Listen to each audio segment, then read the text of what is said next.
it's kind of like a lull, right? Where it's like everything around you is kind of quiet in your head because you're trying to think about what's happening. Yep. And that's where I went and like called my mom, like sat on the side of the road. I'm like, I won. She's like, your age group? I'm like, no, I won the whole thing. And I was kind of getting like choked up on the phone talking to her and everything. And she's like, why'd you go do that at the one race that I'm not there? Your parents are at everything. Then she's like kind of like disappointed and sad with me because she wasn't there to see it. But then she started getting choked up. It was the whole thing.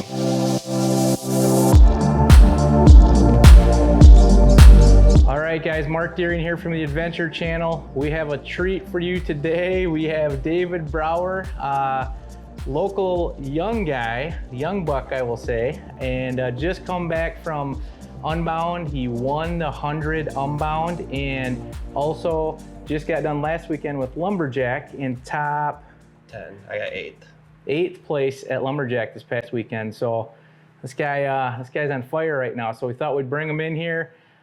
He's good friends with our family and our team and all that type of stuff with his dad and whatnot. So we'll get into some of that. But thought we'd spend some time and catch up with you, see how things are going.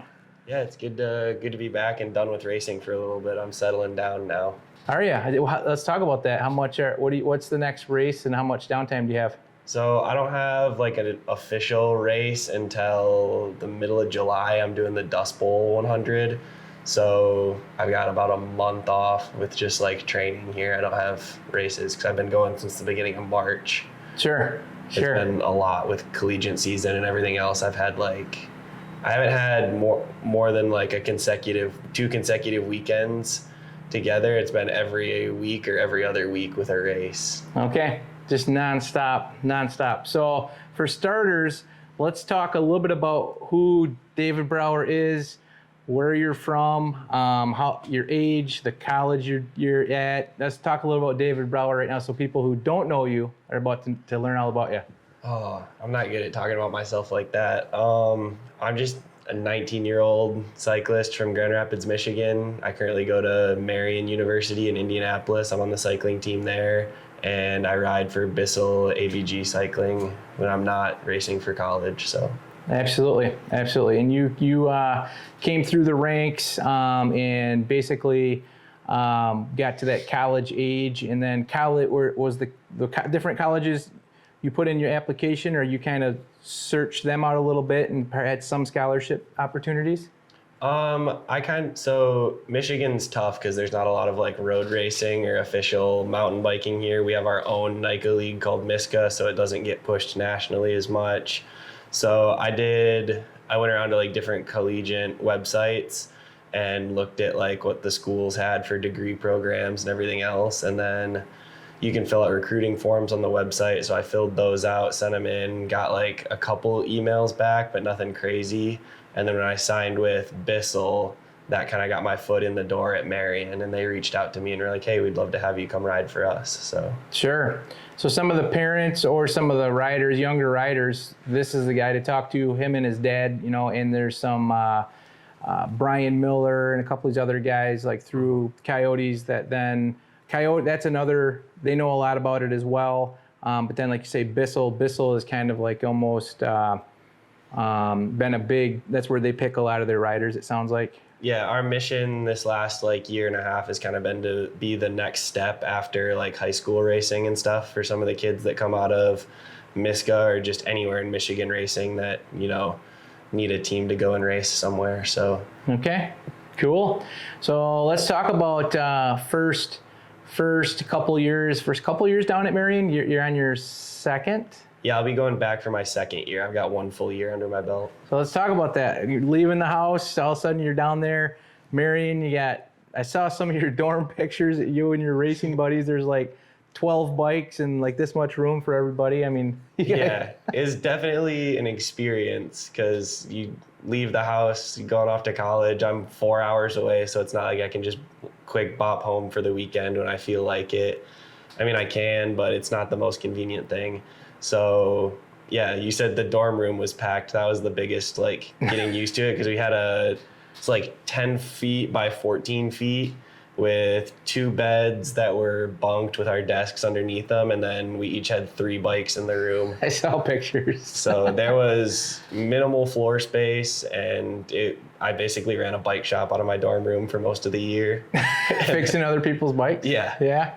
But it was really cool to get down there and already have like the cycling team. So you get down there and you already have a built-in like 40-person friend group. Like Nice. The first week of school, you don't have to go through the whole posturing and all that stuff to build a new Sure. friend group. So that was really nice, and it made the first month of school really easy. Yeah. Instant friends. You got a buddy here. Actually, he's taking a nap in the truck 'cause he's got a ride. You guys got a training ride later.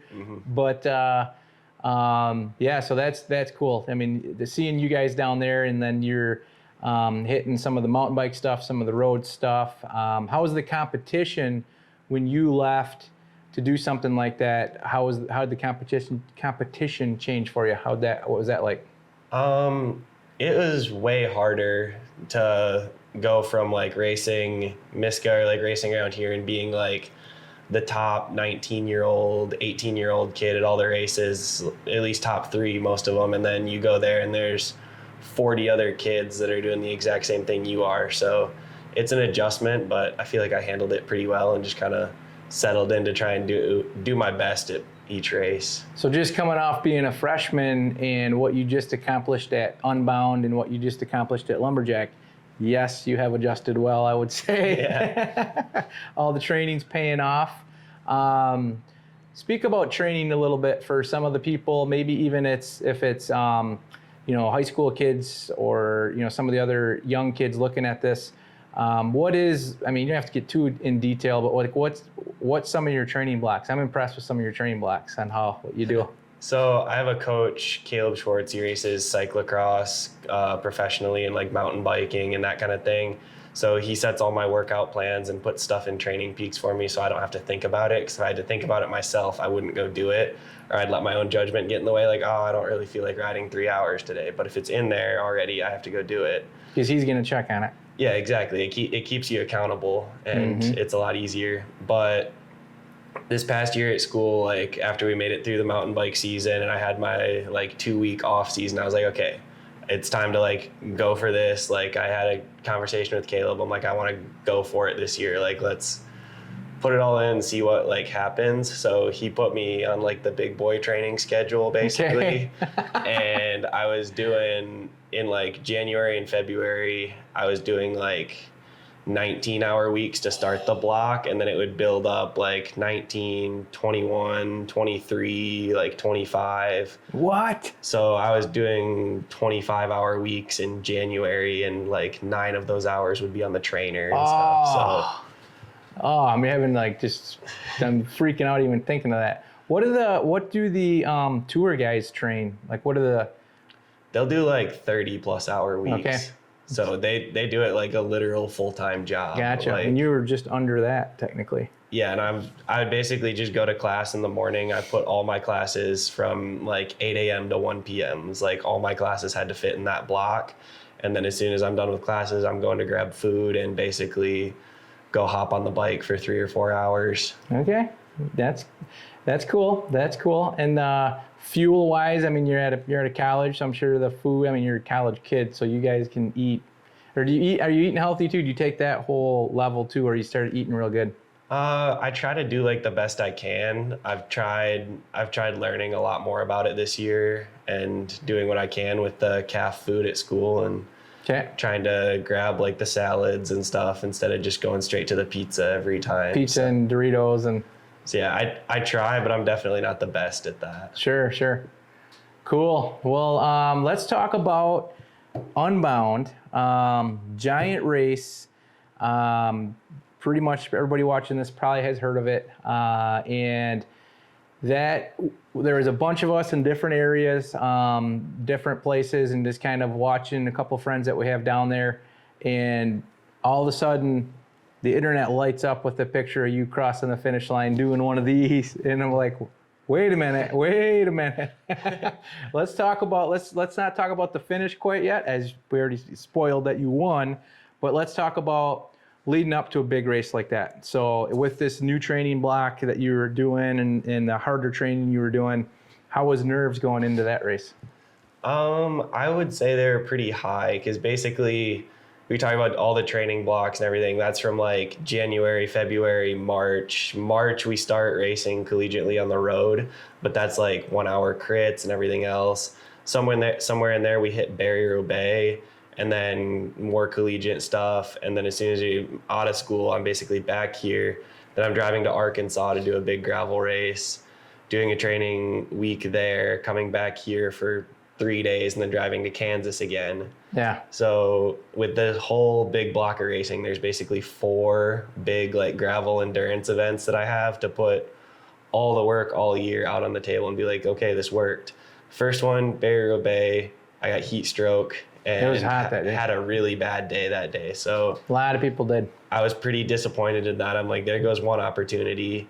And then we get to Rule of 3. That was the one in Arkansas, and I got 7 flats. Oh, jeez. So who you have to get tubes from people going by? I mean, how do you? I had 2 on my bike. I went through those immediately, and then I was bumming them off people on the side of the road. I took, at like mile 40, I took a spare wheel set out of our truck, like out of the SAG truck. I was like, I'm just starting, new sealant, new tires, like I'm just starting over. Just in case there's a burr in there or something, or once you get one flat and you're like running on not ideal tire pressure and the tire might not be seated all the way, they just multiply on themselves. Gotcha. Like I'm just starting fresh. I know these wheels are good. Sure.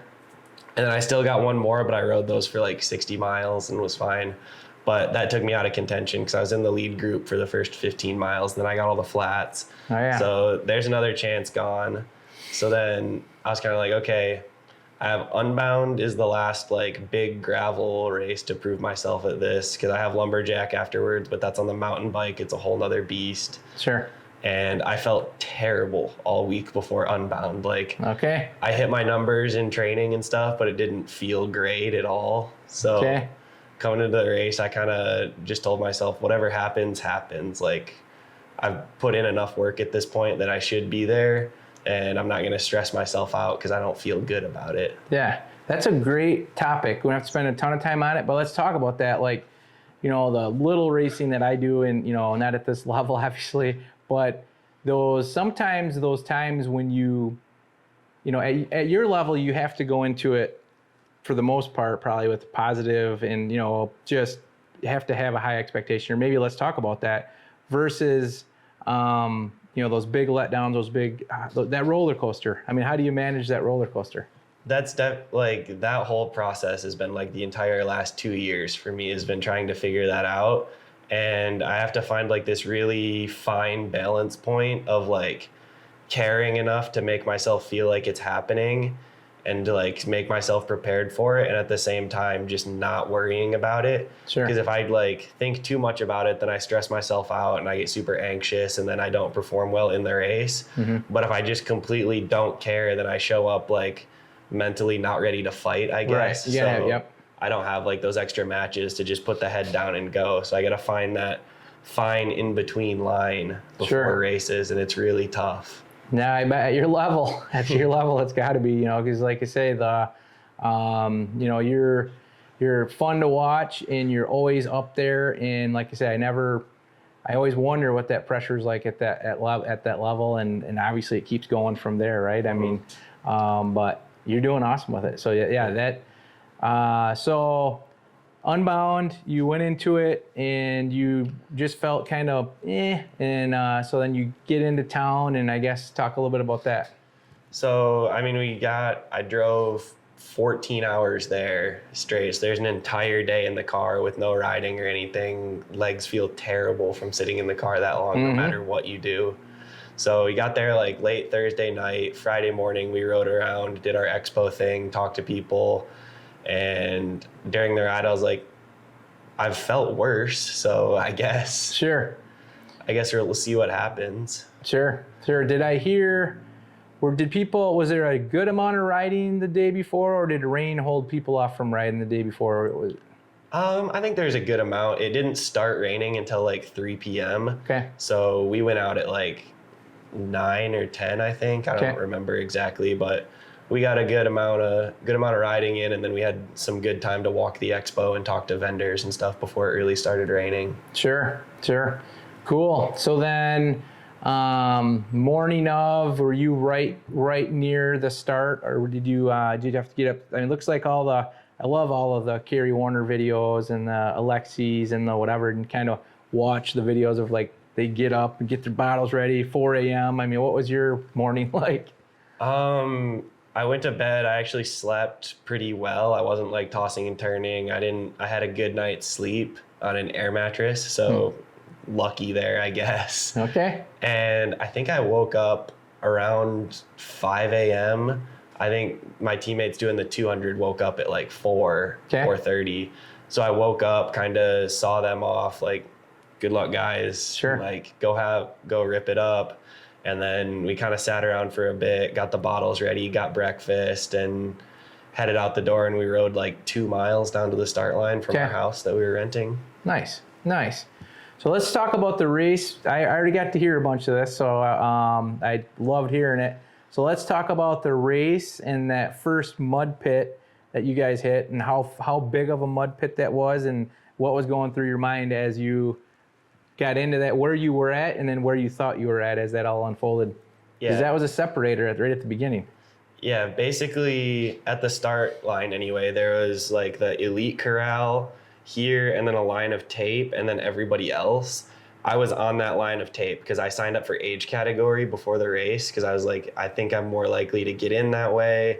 And even if I get like a top 15, top 20, I'm still very likely to get a podium in age category because I wasn't expecting to win. So I signed up for age category to at least try and get a podium out of it. Sure. Because if you sign up for elite and don't get top 5, you get nothing. Gotcha.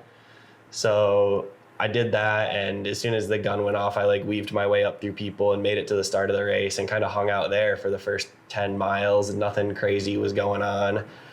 And then I think a couple people knew about the mud pit. There had been like murmurs about it, and like mile 10, we just started sprinting. Because mile 11, the mud started, and as soon as the mud started, it was complete chaos. It's like this clay mud, cakes up on your wheels until they don't spin, just fills your frame. Your bike weighs 40 pounds. It's terrible. I saw pictures of like groups after you guys or whatnot when like the middle of the pack started going through there, and it was just like 2 miles of people walking their bikes. Just I'm sure you can flash something up on the screen. Yeah, we'll grab a picture of it for sure. Yeah. And yeah, as soon as, because the 200 milers had gone through it before us, they'd gotten in there and trampled down all the grass on the sides. There's kind of a walking line and kind of a riding line, but it was still just like chaos immediately. Like I went in there probably 4th or 5th, slid around a bunch and tried to power through it because I didn't know how long it was going to last. But eventually you all stop and fix your bikes and clean them out. But that happens at different points for people. So you're just leapfrogging each other like crazy because you go from like 40th to like 4th to like 50th to like 10th. Yep. And it's just like this crazy back and forth to try and keep track of where you are. And then after like a mile and a half of this, we came over a rise and we caught all of the 200 milers. Okay. Like the entire back end of that group that had been stuck in this first 3 miles of the mud section for an hour already. That's crazy. And we just came over that hill into a sea of people, and I completely lost track of where anybody was because I can't pick out the 100 milers versus the 200 milers from the back of their helmet in a group of 300 people walking down the side of the road. Right. And basically that process of clean your bike out, go as far as you can, clean your bike out, go as far as you can, that lasted for 8 miles. Jeez. It was like mile 11 to 19. How much time are we talking? I mean, approximate. So in these type of races, 20 miles usually takes you like an hour. Okay. You're averaging 20 for most of these pretty easily. And I think I hit mile 20 at like an hour 20 to an hour 30. Okay. Because of the, it slowed us down enough that we lost like 20 or 30 minutes off of what our pace should have been through there. Sure. You're just running, walking, going slow through the mud anyway. That's still a decent pace. The average is still decent after having to stop all those times. But yeah, that's crazy. Yeah, I think by the end of the day, we still averaged like 17. But I think for that first hour, we probably averaged like 13 or 14. Gotcha. So it slowed us down a lot. And for knowing what you do out here on these rides in Michigan, for you to be averaging that speed with the power you have, that was rough conditions. It was rough. Like, I don't train to run or do any of that stuff. Like, I'm not a cross rider. Like, I don't run as cross training or anything. So you get thrown into that, and I was just completely out of my element. One of my buddies that races at Marion is a cross rider, and he just flew past me. I'm like, how are you doing that? Like, I don't have this set of skills to go through the mud like this. Yeah, we're cyclists. We don't have to run. What's this? What's all this all about? Yeah, so I basically just like brute forced my way through the mud. Okay. And we came out of the backside of that, still in like the 200-mile groups, so we couldn't tell where we were at on the road. I linked up with one other guy that I knew was in the 100 that I'd seen before, and I like looked at the number plate and whatever, and he's like, "Where do you think we're at?" And I have no idea, man. Maybe top 20.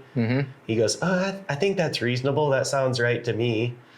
So I'm like, okay, like, not how I really wanted my day to go in my head, but I can deal with a top 20 after getting like 50th last year with a flat. I'm like, I just gotta keep my head down and go. And as we went, we picked up like a couple more riders, and as we picked them up, it was like, I think there's 5 or 6 ahead of us. I think there's 7 ahead of us. I think there's 8 ahead of us. So it's like, maybe we're fighting for top 10, but nobody has an exact count or an exact number.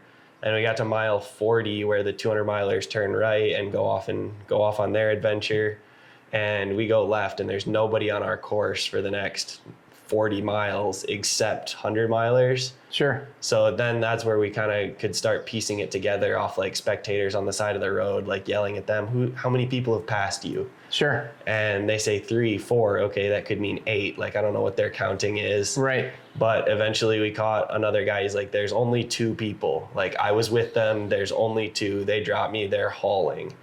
And I was fine with racing for third all day. Sure. Like, at that point, I'm like, third place is a crazy result. After all the mud you went through and all, I mean, yeah, it's like, hey. I'm like, third place is still a crazy result in my head. So I'm just like, just try and stick with this group and win this group if you can. And we rotated hard turns until the aid station at 64, where I got water, got everything changed out. One of my teammates' dads like scrubbed out my cassette and gave me chain lube so my bike didn't sound horrendous anymore.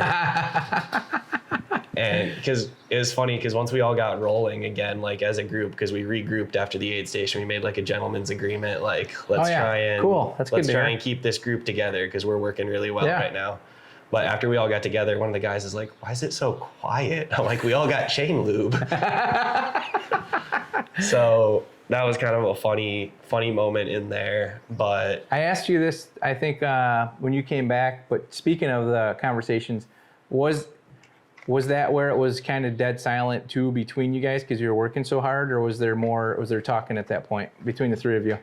I mean, all day there wasn't much conversation at all. It was pretty serious. Like, we probably went an hour, at like a complete hour at one point without talking, like without a single word, just turns. Gotcha. And coming out of the aid station, we all pieced together different bits of information that we picked up from our crews. We were like, okay, there's definitely only 2 guys ahead of us. They were together. They left the aid station apart, so they're not working together anymore. They're both solo, and they're 3 minutes ahead of us at least. Okay. Which the not working together anymore part was good news, but the 3 minutes was not, because we've only got 36 miles to go. Sure. And 3 minutes is a massive gap. Like, that's a mile on the road to close. Sure. So we were like, I guess we just keep rotating, and we lost one guy through the aid station, but we were like, whatever, the 4 of us can't wait anymore. Let's just go. So the 4 of us rolled turns until mile like 76 or 77. I didn't look down at the exact mileage when we saw him, but all of a sudden we come up over the top of the hill and there's a dot like way up the road, because you can see forever out there. If you're on top of a hill, you can see down the course for probably a mile at a time. And as soon as we had like that physical dot to chase, we just reeled him. There's the carrot. Yeah. And we reeled him in, and then it's this group of 5 of us that's, okay, we're racing for second now.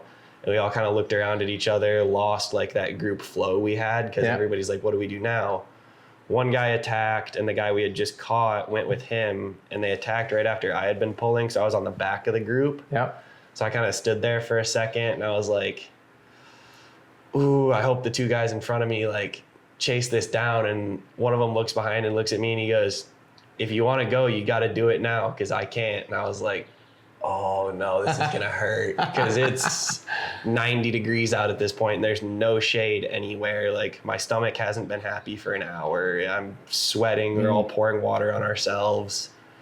And I just kind of stood up, did a dig, tried to hit this 90-degree corner as fast as I can. I made up some ground on him in the corner and just kind of made it to that wheel. I was like, okay, like I'm committed to this. Like I've got to hold this wheel. I've got to make this work now. Sure. And I ended up missing a couple turns out of that group because I was just gassed from making it across that 40-foot gap. Yeah.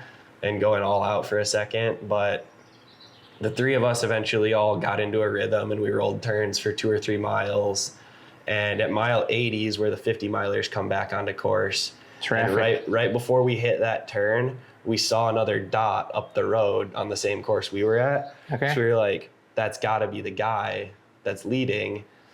But as soon as we like saw him, he merged in with the 50 milers. So we were like, lost him a little bit. We were like, was it just a spectator that's riding in? Was it him? Was it not? So we're still chasing as hard as we can, like through the 50 milers. They're on both lines of the road. So we're just riders back, just shouting like it's a mountain bike race, like get out of our way. Sure. And I had my head down. I wasn't looking at who was who or what kit was what. And I look up, see this guy, I'm like, riders back. And the kid that had been with him all day that we had brought with us now and caught earlier just goes, that's him. And we all like looked at each other. He got like scared and turned around and was like, they're here.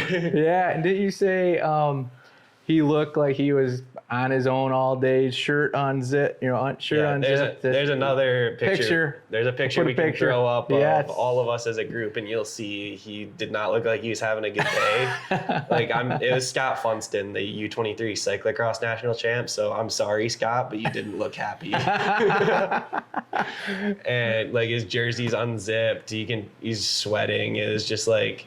I saw the picture. Yeah. Yeah, and as we were riding in the group, he kept like unclipping as his leg cramped and like trying to stretch his leg out and stuff. And I was like, okay, I'm not really worried about you if this comes down to like a punch or whatever, but the other two guys were still riding really strong. Okay. So from 80 to the finish is basically just the four of us like rotating turns. And I was terrified the whole time that somebody was going to like launch an attack and we were going to lose that and just start going for it. But thankfully, nobody did. We rolled it until a mile from the finish before we started attacking each other. And talking to all the other guys later, they were in just as bad of a spot as I was. Sure, it sounded sure. like. So, and you were saying like it's not like those are steep hills when you get into town, but after you've been doing what you've been doing, all those little. Yeah, everything's out there is like a gradual false flat. I swear there's not like a true flat road out there. It's like slowly up and down the whole time, just rolling hills. And you come into town, you finally hit pavement. There's like 3 paved roads on the entire course. Okay.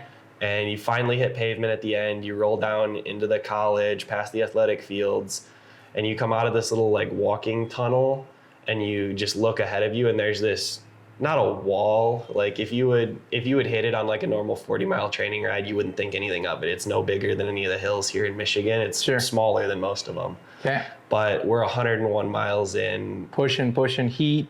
I've been out of water for like 3 miles. Okay. Like my stomach was unhappy from all the like high carb drink mix and sugary stuff and everything else. And one of the guys, the original guy that we had been in a group with all day, he was the only one from the original group, or along with me, that made it to the front. Because we had the other 2 that were with us were from the original breakaway of 2 guys. The guy that had originally been with me all day attacked up the climb really hard, and I was right on his wheel, so I was just like, hold the wheel. Like I can't lose that wheel at any cost because no one else is going to close that gap for me. Sure. And coming over the top, my legs like started seizing up kind of, but I'm like, just make it. Yeah. And you go up over the top of this hill, and I expected somebody to counter him once he slowed down, but the other 2 guys were completely smoked as well. So thankfully they didn't. Okay. and rolling through the college, like you go downhill and you have to stop pedaling. Every time I would stop, my leg that was up and like bent, like my quad would start to like twitch and seize I hate up. that feeling. So I'm like in an easier gear than I need to be, trying to like spin pedal down the hill and through the college and everything. And you go weave up through there on the sidewalk and stuff, and then you pop out on the finish straight. And the weird thing about Unbound and most of these massive gravel races is because of the way the different distances work, most of the time if you're doing a longer distance, you're finishing with people who are doing a slower distance. Sure. So you come into the finish straight and it's like littered with 50-mile riders at this point. Just kind of like, there's no clear line to the finish line. Okay, so you're weaving, having to weave a little bit? So yeah, all of us had been sitting behind the same guy that attacked on the climb, and I don't think he trusted himself for the sprint because he like wound it up really early, like hoping we would just give up, I think, and let him roll away. And I was like laid down on my bars trying to be as aero as possible to stay behind this little tiny guy.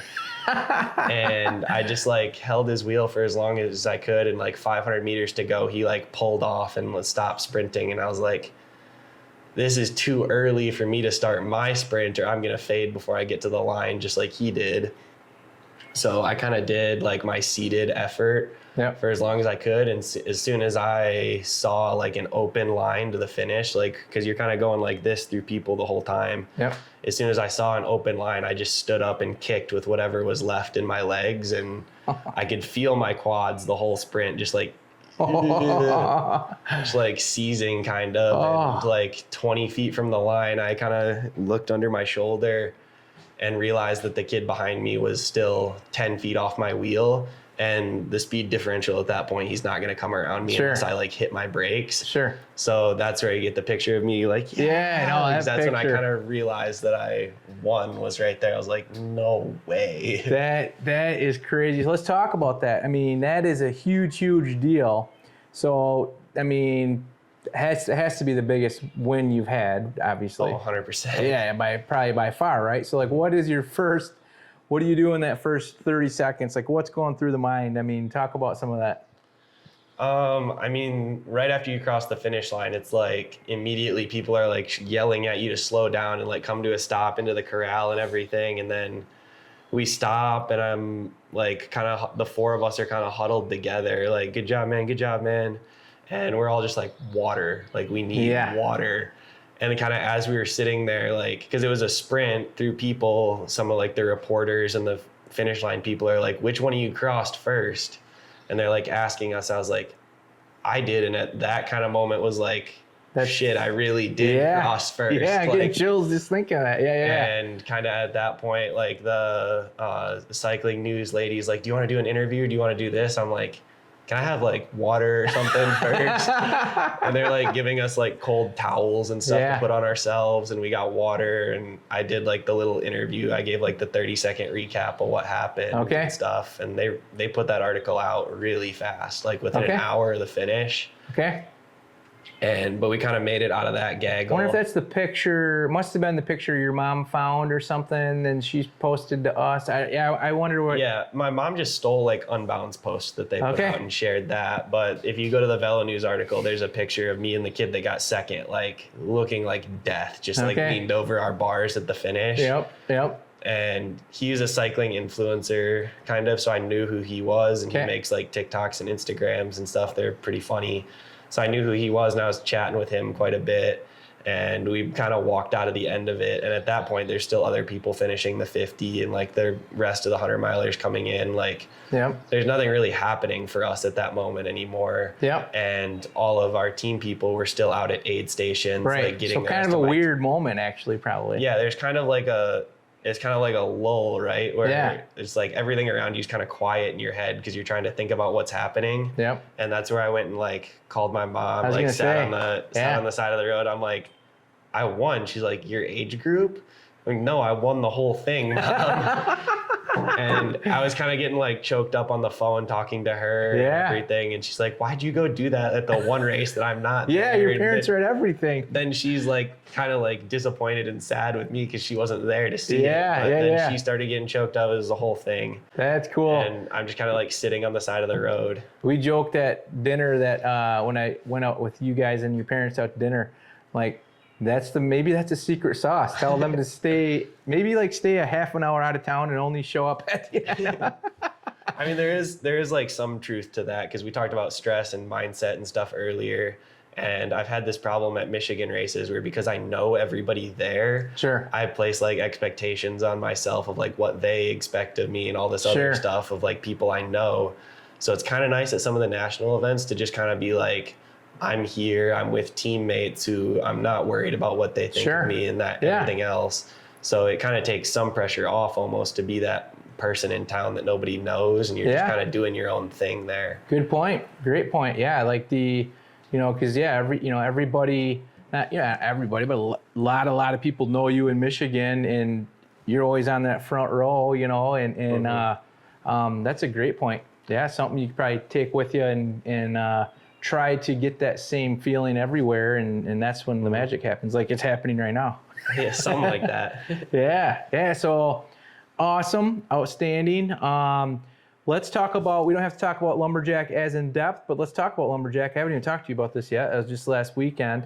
I love the Lumberjack photos of, Scott up there, everybody just kind of all lined up. And you rode full suspension. You decided to ride a full suspension. I heard, I was getting reports. It's kind of cool. We have a bunch of people at aid stations and stuff, so we're getting reports on who's where and all that. So we got to hear how everything was going. Talk a little bit about that, how that went. First of all, like Lumberjack's 100-mile mountain bike race up in northern Michigan. It's right up by my cabin up north, so it's kind of cool. It's like a very home race for me. And it's 3 33-mile laps through the woods. So there's like all these aid stations and pit stops, and you have a pit crew and everything when you come in every lap. So it's a really cool aspect of it where you can't really do it as like a solo rider. Like it really does take a team and a village of people around you to like get you through that race, because it's 7 hours of straight single track, which is for you 7 hours. Yeah, anywhere from 6.5 to 14 hours for people. So there's like a huge disparity there. Yeah, and like you say, it's a smaller race when it comes to numbers, like 350 people or something like that. But it's the National Forest Service only allows like so many people. It'd be a lot more, right? It could be a huge like race, I think. Yep. So that one's really fun for Michigan, and even Dylan Johnson, people like that have come up and raced it and loved it. It is a cool race. But go ahead and like with Lumberjack. So tell us how that went. So coming into that, I kind of had the same thing going on as Unbound, where I didn't feel great, like tired at this point in the season. It took me a long time to recover from Unbound because of like all the cramps and stuff I had at the finish, like the tendons in my quads and everything were just not happy with me. Yep. So not feeling ideal coming into that. And then we talked about it earlier with like the pressure of it being a Michigan race and like everybody knowing me. And then Unbound like quadrupled that factor, because everybody I talked to before Lumberjack is like, you gonna win. Like, I didn't think of that. They're expecting so much more out of me after Unbound. So good point. That was like, it was honestly kind of tough to manage. Like, don't get too ahead of myself. Like, just go race, do what you can. Don't get disappointed if it doesn't immediately go your way. So we started out, and it started out fast. Like, Wakely ended up setting a new course record for the race by like 4 minutes, and I think that was his goal from the start of the day. Because on the very first climb after the rollout on the road, him and 2 other guys just went absolutely nuclear up that climb, and I was like, I can't even think about doing that. So right there on that first climb, 15 minutes in, you got to manage all those expectations and take them right back down, so you don't just like... That was good of you to not chase though, right? So it's good to like right then learn to like work with that in the race, to go, that's not my day. That's not what I'm going to go do. Like, I'm just going to ride my race. And that's really what I did. I rode with a group of 5 or 6 guys for most of the first lap, and we went fast through the first lap. We did a 2-hour lap out there, Okay. which is 15.5 miles an hour through the woods on single track. There's a bunch of climbing. Yes. There's 2,500 to 3,000 per lap. somewhere in there. Yeah, it Yeah. depends on Garmin, Wahoo person, Yeah, whatever you are. Yeah. So yeah, like it was a scorching first lap, and coming into the end of the first lap, this is the weirdest thing I've ever had happen during a race. I kicked this rotted stump on the side of the trail because I couldn't see like around the person in front of me. So I like kicked this stump, blew my foot out of the pedal, and kind of like almost endoed, saved it. And like I'm coming back to put my foot in the pedal again, and it's just straight sock into pedal. Okay. And I'm like, where did my shoe go? I had to like stop and look around and like run back down the trail 20 feet, find my shoe, undo the boas, put my shoe back on, and then go. So I lost like a minute on that group I was Oh, with man. in the last mile of the lap. So I was like, That's awesome. That is so I was crazy. like, what even just happened? I was kind of rattled coming into the aid station from that. Yeah. But I got my bottles and more food, all that, and I went out for my second lap. And I knew that I had to like manage my effort. I'm like, don't blow yourself up trying to chase those guys you were with. Just ride my own pace. And I ended up doing a 2:10 by myself, which is Still really good. it's a fast lap for me, for anybody out Yeah. there, by myself, which is even harder in my opinion. So I was happy with that. But coming into the end of the second lap, I was like, I'm starting to feel it, like little over 4 hours of straight mountain biking, like Yeah. still very hard day. Going into lap 3, I was kind of just over it. I didn't really have anything for the climbs anymore. I'm like, I just got to finish this thing. Sure. Because I've had 2 nasty years out there where I've had to drop out from different issues. I'm like, I'm finishing it. I don't care about my place. I'm just going to ride. Yep. And 2 guys passed me at the start of the lap, and it was hard at that point to not like get mad or Chase and- give up or yeah. chase. Like I had nothing to chase them. So I was like, just keep riding, keep doing what you're doing. Yep. And I felt pretty bad for 2/3 of that lap. Got through the aid station and got into my bottle that was full of Red Bull that I had picked up at the aid station. Okay. Got into like the finish bottle and kind of started to come back around. And then it almost felt like I blinked and I had like 8-10 miles to go. I'm like, I'm back. I can do this. Like Yeah, my yeah. head's back in it. My legs are back in it. And I just rode. I ended up catching 2 more guys that were Okay. having worse days than me. They tried to go with me for a little bit, but I'm like, just keep riding my pace. If I caught them, they're not going to stay with me because they're going slower. Sure. And I just kept going. One of them held on for a little bit, but then dropped off. And I was like, okay, make it over the last climb with 3 miles to go, and you're coasting to the finish. Yeah. And I made it over that climb, like legs barely starting to cramp a little bit over the top. I'm like, don't do it, don't do it. Yeah. Yeah. So yeah, I made it to the top of that climb, coasted back in, made it across the finish line for eighth place overall, which I was happy to sneak into top heck 10 yeah. because it's a super stacked field up there. Oh, yeah. And just get like redemption on that race for myself. Yeah. And just finish. So Yeah. So, yeah, that was that's a good.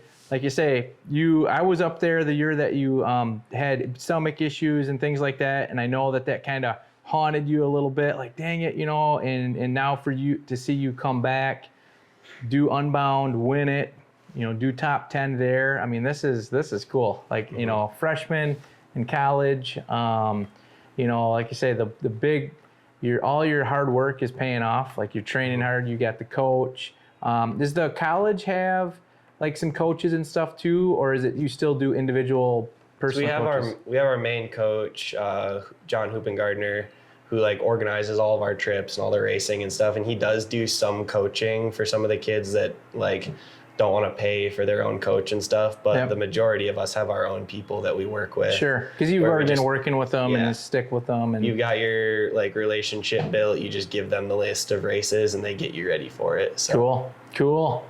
Well, no, this has been great. I've been dying to get this interview with you and hear all about it. And I get to hear, he comes out here on our Tuesday ride and blasts everybody. It's kind of fun. And but I get to hear firsthand a lot of this stuff, and so it's so cool to see you, mature through all of this and get faster and faster and faster. Looking forward to seeing what you do next. What is some of the stuff you're doing next this year? So right now I'm kind of, like we said earlier, just resting for a little bit here for like a month before Dust Bowl 100. And then straight after that, I might do Or to Shore up in, depending on how that works out with when I have to move into school and everything else, Sure. I might go hit that one. But as soon as I move into school, we're racing for the first half of the semester, like every weekend. Okay. So that's 6 or 7 weeks right there, basically to Iceman. Okay. We're racing. And what's the Iceman plans? Are you race? What are you gonna do for Iceman? I'll just race pro again. Yep. Try and get redemption on that one. That's another one I need a lot of redemption on. I didn't have a good day at that one. So. Okay. Yeah, looking forward to what you do up there. Hopefully just have like a decent day, get one under the belt, have a good day at Iceman, because I feel like that never happens for me. So this is your year. This is your year right here. Yeah, trying not to put all my eggs in that basket of like, gotta have a good day at Iceman, but I would really, really appreciate it if that happened. Yeah, that would be sweet. That would be sweet. Well, thanks for spending some time with us. Thanks for having me. Yeah, this is so cool. We'll do some recaps. He's local here and he rides with us all the time, and his dad's on our cycling team. And someday we hope he can be on it. When he's done being famous, maybe he can be on our cycling team. And but we'll keep you informed on David. If you haven't heard about him, be watching. If you're from Michigan, you have heard of him. But if you're not from Michigan, be watching for him. And thanks for tuning in, guys. See you later. Sweet. That's awesome, man.